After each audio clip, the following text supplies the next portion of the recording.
Dave, congratulations, a fully deserved win here for your team. You're into the playoffs, and looking at your celebrations at the end there, felt like a big win.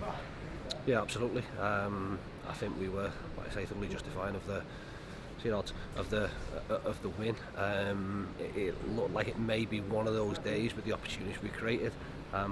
That's probably as good as maybe what we've played with the chances that we got. Obviously, get the goal,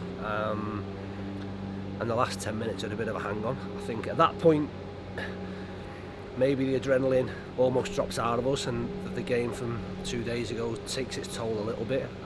But that's a big win against, like I say, a team that are up and around it. Notoriously will be up there. To come here after the result we've had on Boxing Day and back that up with that performance and that win is massive. I mean, as you said there, just before the goal, it probably started to feel like that goal wasn't going to come today, and a moment of real quality from Paddy Madden made the difference in the end. There's probably not many players in the league that had the technique to score that header, are there? No, what you've got to do is you've got to keep believing. Like I say, on another day, people can look round, and we spoke a little bit about it at half time. It can't be a hard luck story with the chances we've had in the first half. And what we'd said is that if we played as we did in the first half, that we thought we'd create chances, we did create them chances. You'd hope that with the quality we have, one of them's going to get stuck away. I'm sure Quiggs will be looking at it thinking how he's not scored there, but one falls to Paddy. And like you say, in terms of it as a header, the finesse to put it over the goalkeeper is enough to win us the game. I've got to say that, like I say, at the back end, although it was not a great watch for me, if I'm honest, for the last 15 minutes. I thought we defended manfully, couldn't get to grips with their shape and end up a little bit deep, but in terms of our emergency defending, blocks and those types of things, I thought we were fantastic, and the whole performance in terms of the players that started, the players that came out on the bench is fully justified at 3 points. I know we've talked a lot about Woodcoller in the last few weeks, but another assist for him again. He just keeps on doing it at the minute, doesn't he? Yeah, and a couple of chances as well. I think, like I say, he'll be a little bit disappointed that he's not kept his run going of goals, but another, like I say, good performance. We've had to change that midfield three, if you like, with Sauce going out, but he was missed, but not missed as in terms of our performance, which is massively positive in terms of us being able to make changes and people fit into the team seamlessly, if you like.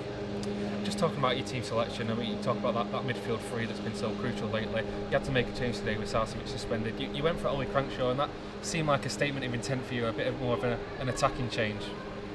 Ollie's probably lucky not to be in the team. He's always affected games when he's come on, and even when he started. So we came here wanting to be on the front foot, knowing that they'd play and watching their stuff.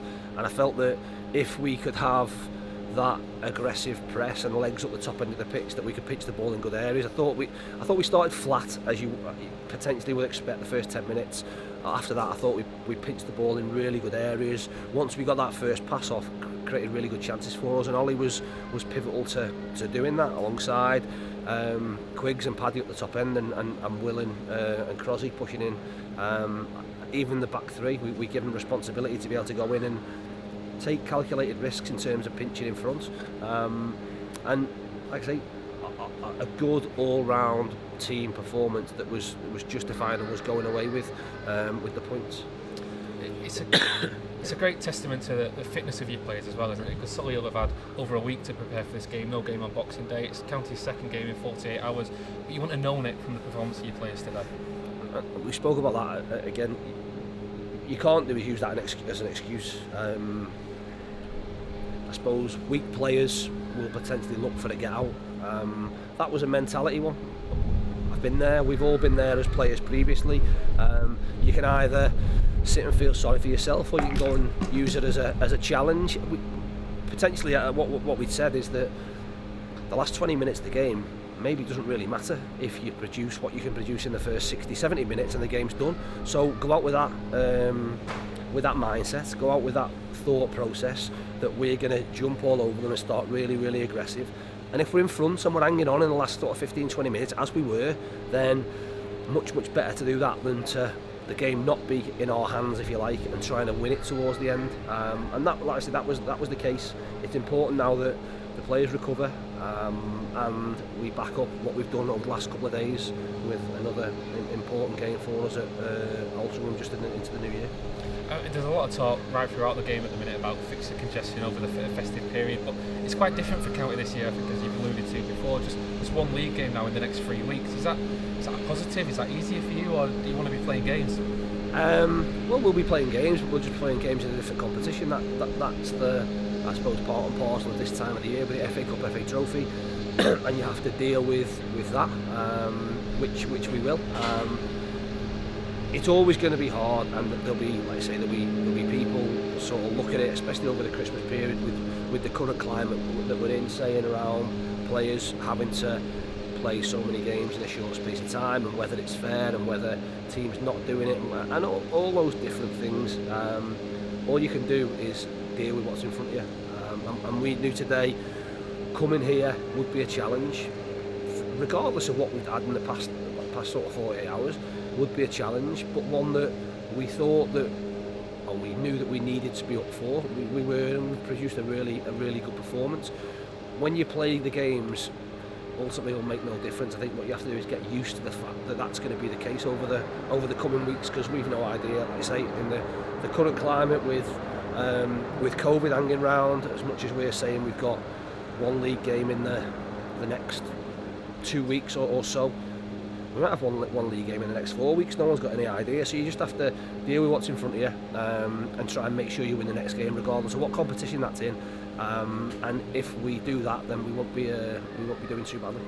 You moved above Solihull now into the playoffs. Just 4 points now off the top of the table. I know obviously it only matters where you finish in May, but in terms of what kind of psychological boost can that give to you and the players? I think it'll give a boost to the players, absolutely. You ultimately want it to be in your hands, and we know that the teams above us that we have to play, so we can have a direct impact on them. Regardless of who you play, you've got to win.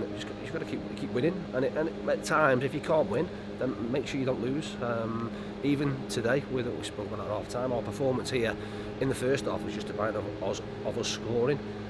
What you don't want to do is make it a double whammy. You deserve to win a game and then you lose it. Sometimes you can't win. Football's unfortunately not fair, and regardless of what happens over 90 minutes, sometimes the better team on the day don't win. I hope it doesn't. I'm sure that will happen over the course of the remainder of the season. But like I say, from a player's perspective and from a supporter's perspective, it builds optimism. Everyone naturally looks at tables to see where they are. I think I'm probably only the boring one that will stand here and say that it only matters in April, May where we sit. But hopefully we're at least where we are, and we've got our sights set on higher than that. We've ended the year in style today, Dave. Thanks for your time. Cheers, thank you.